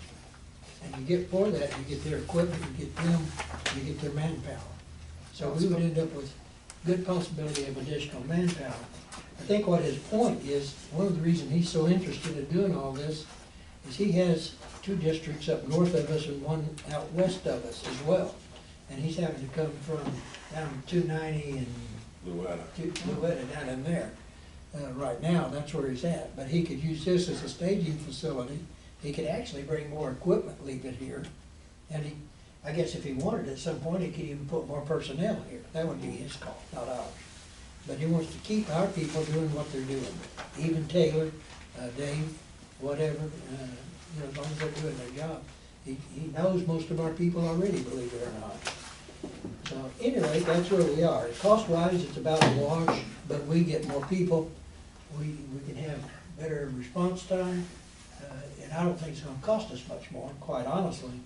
Now, my recommendation is right now is that we schedule a special meeting in a week or 2 weeks, whatever we can work out, something like what we're doing today at a 12 o'clock hour, so that he and some of his people, if need be, can come over, answer any questions from the board, take care of any concerns you might have there. He wants to bring you some more documentation. He has a very good operating report. It shows more than we have, but he's got the people, he's got the technology that we don't have. Richard doesn't have access to that stuff. So they could give us all of that. But that would be, our recommendation is that we go with WDM. We set up a special meeting in about a week or maybe 2. They come over here, we go through a Q&A both ways, see where we're going, and could make a decision at that time. That's where next. Oh, the other thing. Our customers will get a new billing statement. It'd look more like this, it would be in color. For some reason, well, this is kind of in color, isn't it? But it will show your meter readings, it shows you a flow chart for your year on your house, your costs. It's got a space that we can put things in. It comes in a regular size envelope, so it won't be getting lost, like those little cards do. So that would be another benefit, I think, anyway. So I forgot that part. But anyway, that's kind of where we are. That's my recommendation. I think Kim goes along with it. If not, speak up. He has some enhanced payment options that we don't currently have. He's already got the ACH system set up. Their credit card system is set up. And as a matter of fact, that there's a $1 fee that's involved with paying online, and they'll eat it. He doesn't pass it on to the customer. So they go on ahead and they pay that $1 fee for us, for any customer that wants to pay online. Does he bill us for it? I don't remember that part. But. No, he said they'll just eat it. But I like, on the bill here, one of the things I like is the box that says messages, because I know we had to do that rubber stamp deal several months ago. And this would allow us every month to put something on there to communicate better with the customers. It also comes in a full-size envelope, and we can also put inserts in it if we want. That's right. And they have some unique, they have a unique website. They have Patty Potty. She's this character that they have, yeah, on their website. Tells you what not to put. Tells you on it. not, yeah. Exactly. Exactly. It gives you a list of things that you're not supposed to put in your body. So, but overall, this was our choice to recommend to the board for a management company. Can I And- ask a question? Sure. How much lower were they than, I'm sorry, I can't hear you. how much lower were these people than the? How much lower what? How much lower was WDM than municipal office? Oh, and- there's no way to compare it. It's just like doing an engineering firm. They have just like that, they just presented, they have hours, depending on what they spend each month. They all range about the same area. It's almost apples and apples. They all are about the same price. Okay, then what was your feature that caught your eye, so you would choose them? Was it what? What, Patty, what Patty made you, Potty. what made you One of go lean the, towards they it? had several things that were in their favor. Okay. One of them was the fact that they were willing to keep all of our staff. They take better care, not better care, but they take really good care of their employees. Most of their employees have been there a long time. They don't have a lot of loss. They're willing to use our payment box. They want to lease or buy this building. They're willing to buy our equipment.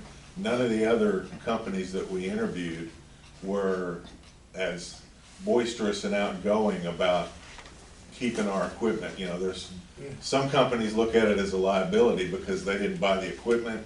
They don't want to be responsible for it. If it breaks, they don't want to have to inherit some bad equipment. Even though, like our backhoe, in the last year, we put in, what, a new transmission? No? Okay, well, it had some work done, something done to it, I didn't it? thought it was out of service for Our backhoe? Yeah, I thought so. I thought it was out of service for a long okay. time. It's been a couple Well- years, I always say. He makes it easy for us. He wants this more than the others do, to be honest with you. Yeah. Now, he said he'd even buy this facility if we want. I don't think that's the way we wanna go, because if No. everything ever went crossways, we wouldn't have a place to operate. So if we lease it to him, you know, then we could always, if something went backward somewhere, we would always have a facility. We don't need the equipment. If we go with any of the others, we're gonna have to liquidate, get rid of backhoes and tools and stuff like that. That'll be on us to do. We still have this building to take care of, but by leasing it to him, he takes care of it. You know, we're pretty well out of it. The only thing we'll have to do is come up with what's a fair leasing number, and that also will reduce our cost a little bit, because let's say we get $1,500 a month. I don't even know that's a fair number. I'm still on the number right. But say we leased it to him for $1,500 a month, we just automatically reduced our expense line by $1,500 from a building that we have sitting here now. So there's so many benefits to use these people than over the others. I mean, the others are good at it and they can do the job, but he wants it, Yeah. you know? So anyway, again, I'll reiterate, I don't know where else you wanna go from there, but my suggestion is we set up a special meeting. I've already talked to him about it. He's welcome, willing to come over. I don't know if he'd be bringing any of his people. He probably would bring maybe Sarah or something. Well, and it would also give our people a chance to talk to him. Yeah, You that's know, the reason I Milton wanted to do and that. Taylor, and He already knows Richard, he knows Milton, he knows Dave. He already knows all the people. So anyway, that's my suggestion. We set up a special meeting and we take it forward from there. you got a question? Got a couple questions. One, how does his work mesh with the work that's being done, our bond work? Assumes that there's, in other words, They won't conflict. his billing's based on repairs. Now, the capital, no, he doesn't do the capital improvement. If we go out for capital improvement and we send it out for bid, whoever gets the bid will do the work. He will be here doing the stuff that Richard and them do. Repairs are different than capital projects. So if we do all this work to improve things, is it fair to assume we'll have less repairs. I would hope Yes. so. Absolutely. Therefore, Yeah, we'll His have more, billing we'll have more income is- expense up front, because as we start fixing the sewer lines and the storm drains, et cetera, we'll have less for them to do during the day, right? So, and just like the Atlanta Park, we won't have those kind of problems. So yes, our bills should start going down, we'll go towards the low side, I would imagine. and another question has to do with this annual disconnect, reconnect that happens around Christmas Yeah, time. they handle all that. Well, I'm sure they do, but then again, we're charging the customer $50 to I reconnect, think right? he charges 35, right? Well, He charges us 35. that's our policy as a board, as a MUD. That's our policy. It doesn't really have anything to do with him. They would work at our request to go turn somebody off if they need to be turned off. And it's not just Christmas, it's every month. Well, yeah, that activity, I just wondered, it's reasonable to think that if I have to drive a long distance and I have two people with me, the rate could be $200 But to do that. But if you're having your employees here doing it, then you wouldn't have that. That's why they're gonna technology. lease this facility. that's why they're gonna be That's here, right. Richard and Milton, all of them will be here, just like always. Yeah. You know, they still have Taylor out there answering the phone, they're using the drop box, doing all of that. They'll just be So- employees of somebody else instead of us, and Did y'all look at any of his invoicing We looked to at see it, what type of, what's Yes. the nature of their work and how detailed it is and what their rate looks like? Because if it looks like this bookkeeping firm, you're gonna be broke for sure. yeah. Okay, I have a question. Tom mentioned that they knew everybody. huh? You mentioned that this company knows everybody here? Yeah. How did they know? Why? They visited, they were out here last year when we were talking about it, and he met with several other people then. Oh, it's not like he knows them. He doesn't know them personally, no, Okay. but knows them by reputation as well. And he wasn't, I'm sorry, Carl, he wasn't the only company we interviewed that had high regard for our staff. It's an industry thing, I guess, that we're known as having a quality staff. Yeah. Go ahead. Is it possible to have in the contract some way of restricting how much he can increase the cost going forward, like a yearly? I suppose anything's possible. That's a good idea. Yeah. That's why we're Is talking this gonna about be a having, sales that's why we're talking about having a second meeting There you go. with him here, Contract or something. and so he can answer all your questions. He's, If I can jump in just and speak to the contract will include a rate schedule, right? So your regular items like turnoffs that were mentioned will be done at a fixed rate by the operator. And then you will bill your customers at a fixed rate in your rate order, right? So we have kind of standard fixed rate items, and then when you get into, repairs, those would be done on an hourly basis, and there's typically a rate schedule for, employees and equipment, that would, be subject to adjustment, but would require, an amendment to the rate schedule to do that, right? So I would expect that you'll see, your operator come to you, every year, 2, 3, something like that, with a, small rate increase, if that makes sense. Yeah. I just think that has to be restricted, or it's good, it'd be really hard to go back to as we are now. You're right. Okay. It'd be subject to board approval, right? So you would have to approve it any time that there would be a rate increase. They certainly wouldn't be able to increase the rates on you, unilaterally, so. Another question. Yes. Looking at the payroll expense, are we paying payroll plus the cost of repairs? Is that what our charge would be? Two down? that's, No, the payroll's included in Included. that number that I gave. Okay, and if his highest billing is 33 to 18, but the payroll is 27. how- 27's what we pay Okay, we're still now, gonna pay currently. payroll. Yeah, I know we're paying that now, but I would No, assume we, the 33's including the payroll. And it also included some repairs that month. but then the lowest billing of 18,000 that we. Well, that's a similar MUD, it's not ours. Okay. That's a That's what I'm similar saying. Yeah, MUD. that's just an, He's gotta be in business to make money. Right. And we can't be, they will, Right. but this is just an example. I asked him, Right. can you show me what it costs another MUD of our size to operate for a year. Who obviously And- has fewer employees or, Yeah, probably. Yeah. Yeah, and that one was like 910 connections, and we're at 966. And I can so. foresee, I really think that what might end up happening a little bit is we may end up with more people up here working, you know, than we have now without costing us. Because he, you know, he could use this as a, Yeah, it'd be a A staging base. area. staging area. He could keep extra equipment here. He could actually get to the point where he kept extra people here. Well, I think the stores is one area that you want to make sure he has control over, because if he has his inventory of all his parts and material, that we don't get billed, because when he check it out, that's when we pay. So there's that stores management, I think I would look at, how they work in that respect. So he great. okay. I don't mind having a special meeting. I don't think we are ready to, vote on anything. No, I don't want to vote. No. Yeah, I want. We could do it like on the 10th. I want everybody to get together and talk to him and make sure everybody's comfortable. I want Richard and his people to be able to be Yeah, I'm free on comfortable, the us to 10th. be comfortable. You free? I'm free on the 10th. Okay. Why can't this be at a regular meeting? Well, Because well, I'll give you my personal opinion. go ahead. I don't want another I don't wanna go back to the 3 and 4 hour meetings. Okay, And well, they're only that's having just- one company come, it shouldn't be sitting down. Are we just having one or are we having both of them? All three of them. Or Man, 3 of them? Are we having one or 3 of them What? come? Well, our no, recommendation we're is the only gonna one. have one. There's no need in us bringing 3 companies in here and trying to have, I mean, you'd just be a fiasco.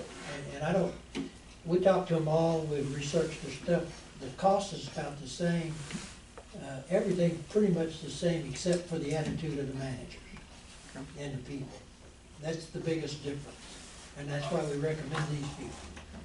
But And they've been vetted by, The situation's a little bit unique in that because of the transition from an in-house operation to a third-party operator, it's just not gonna be an apples-to-apples comparison at all. If you had, like, we're talking about going out for bids from bookkeeping firms, you're gonna go out and be asking 3 companies for exactly the same service, right? And in this case, you're asking companies to operate your facilities, but you are also talking to them about hiring employees, equipment, a building, you know, you're not gonna have an apples-to-apples arrangement amongst the 3 of those companies. And so, that is what, that is the thing that, the aspect of this that I think is particularly, unique and different. and Davis, you know all 3 of the candidates that we've interviewed, and you have probably worked with all 3 of them in the past at various MUDs. So That's correct. we're not going down a path of destruction here by using water district management.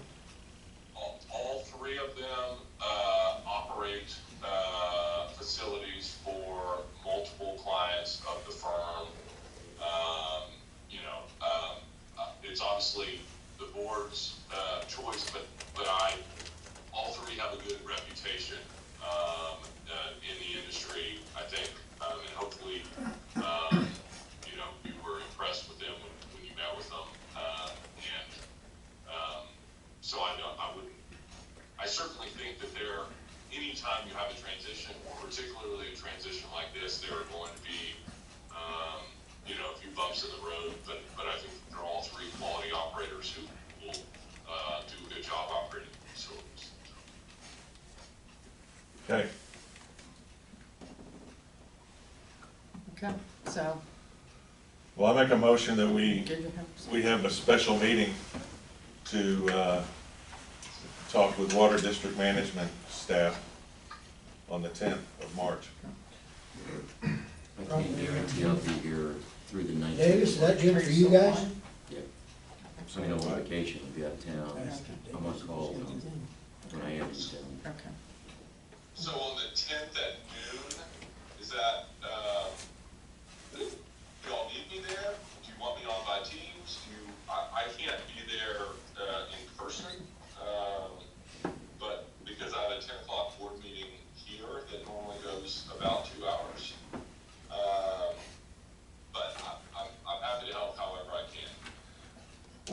schedule, or? I'm free that day. You're free that day? As long as I'm- Well, we could make it 1 o'clock, that way you got a cushion. Okay, and do it by, Teams. by teams? Yeah. Yeah, Okay. Okay, sure. So what are we doing? 10th at 1 o'clock? 10th at 1 At 1 o'clock.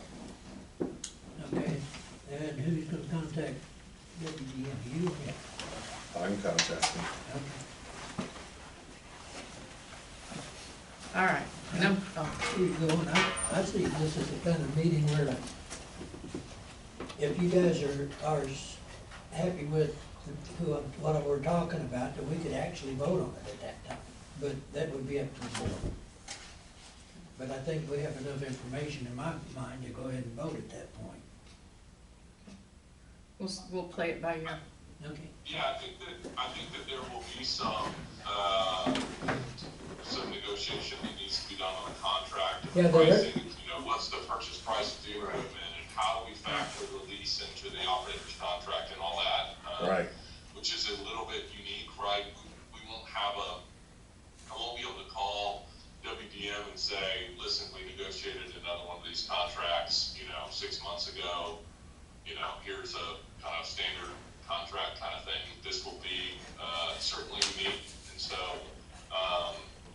I also think that you have to think about the employees and how that works, right? I mean, there's obviously a conversation that needs to be had there too, but I think you could certainly give us some direction to proceed if you were ready to on the 10th.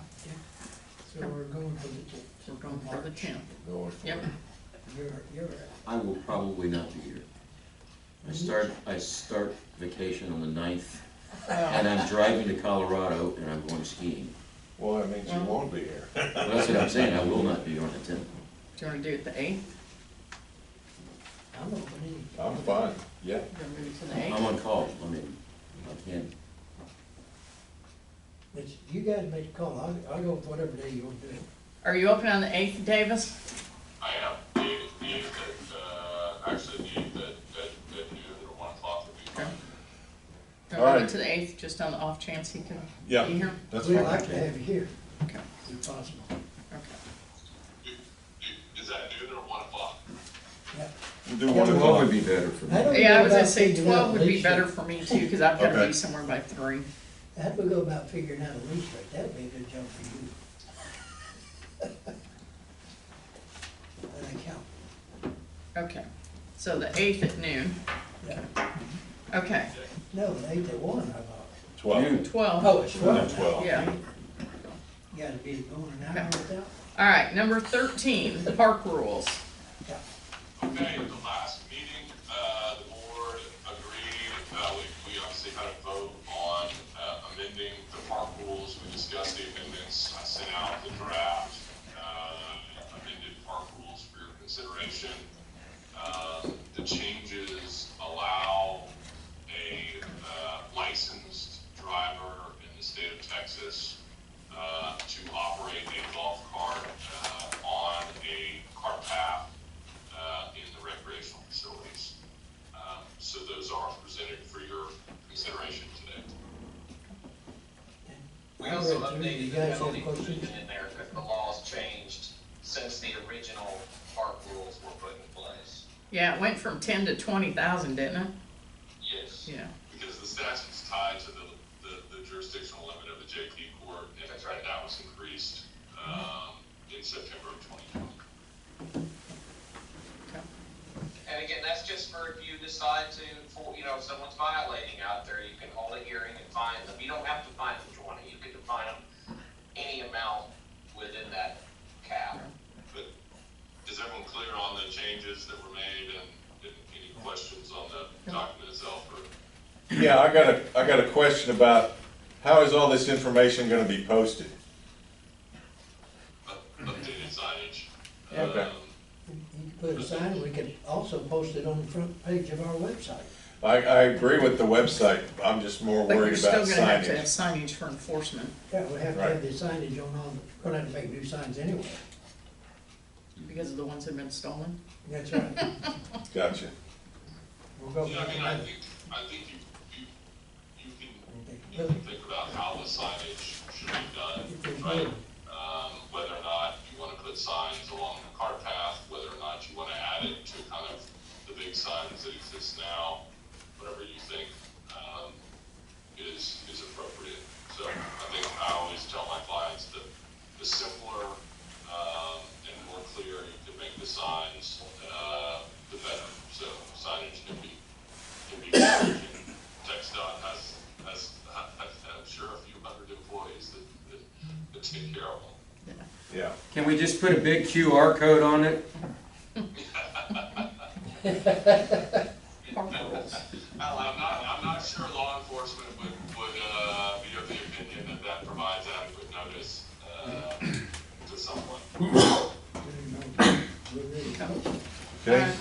So do you wanna, somebody wanna make a motion to Yeah. accept the park rules? Yeah, I make a motion to question. accept. Oh, wait a minute. Yeah, the golf cart, is that the same thing as ATV? No, It's not it's- Okay, we get supposed to into be. discussion about what's a golf cart. It's right. And I know I see people on there, they got vehicles that can do 40, 50 miles an hour if they want to.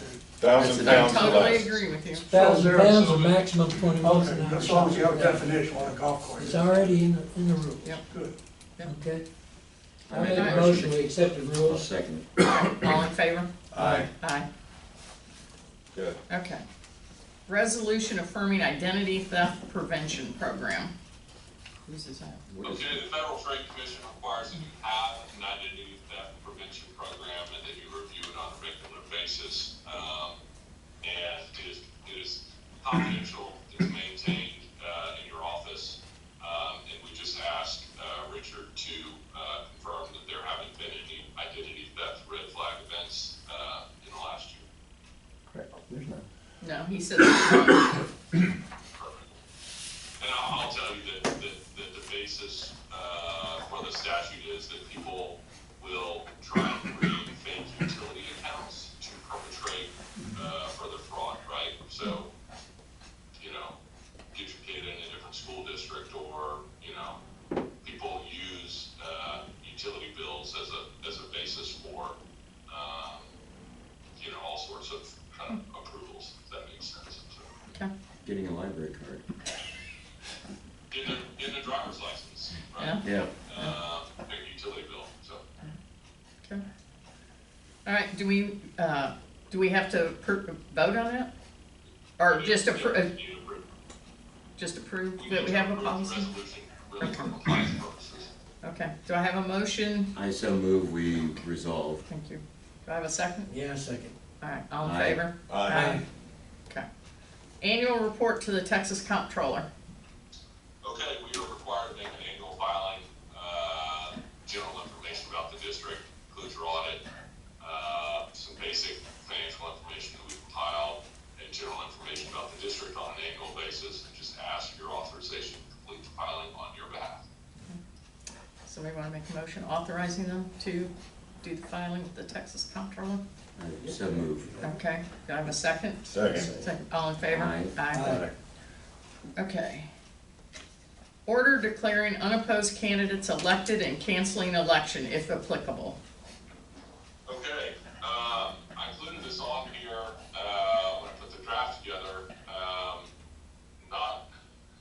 it was before we had before we had a contested election, and then we actually had, a candidate withdraw.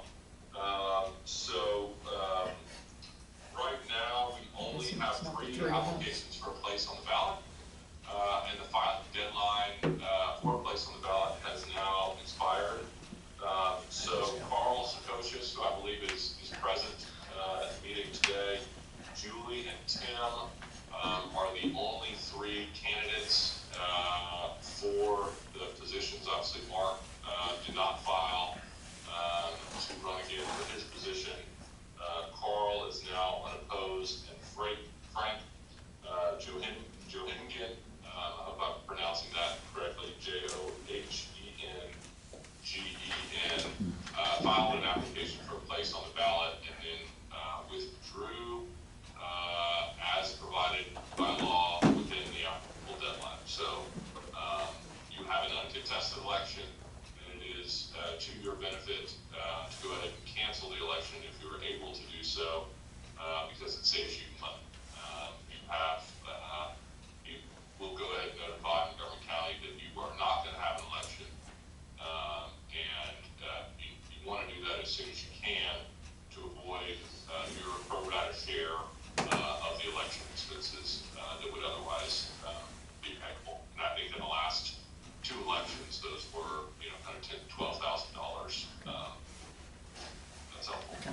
So do we need to authorize you to notify them, or do we need Richard to notify them?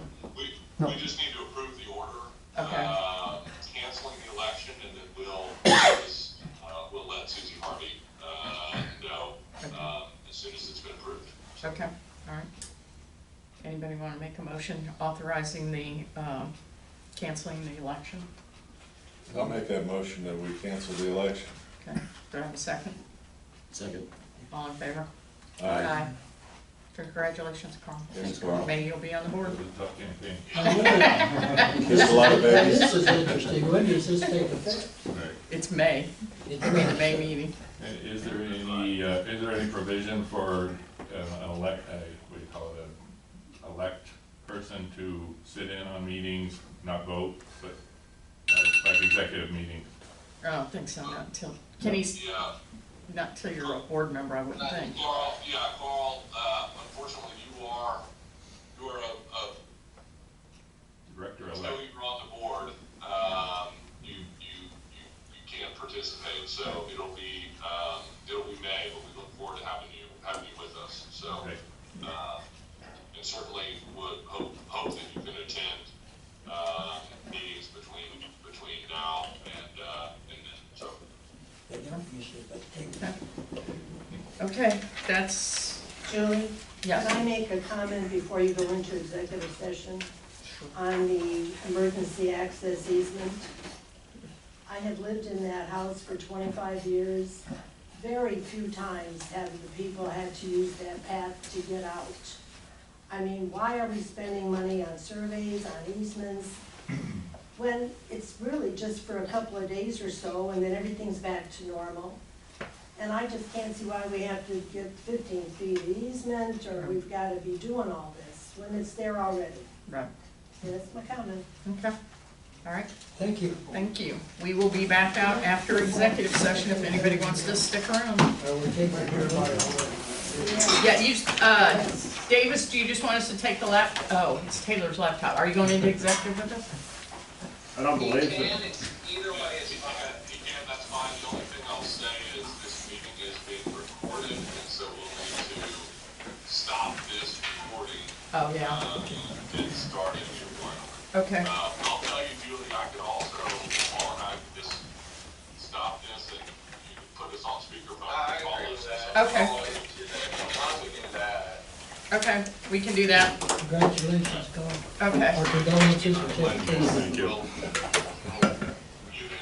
Get out of the video. See you, Lauren. Okay, I'll tell you what, how about we call you on speaker when we get in, the other office? Okay, Wait, so do you need me or no? Good night. no, not unless you, Thank you. just. I'm so not choose. needed, I'm getting out of here. I'm gonna go get some lunch. Hey.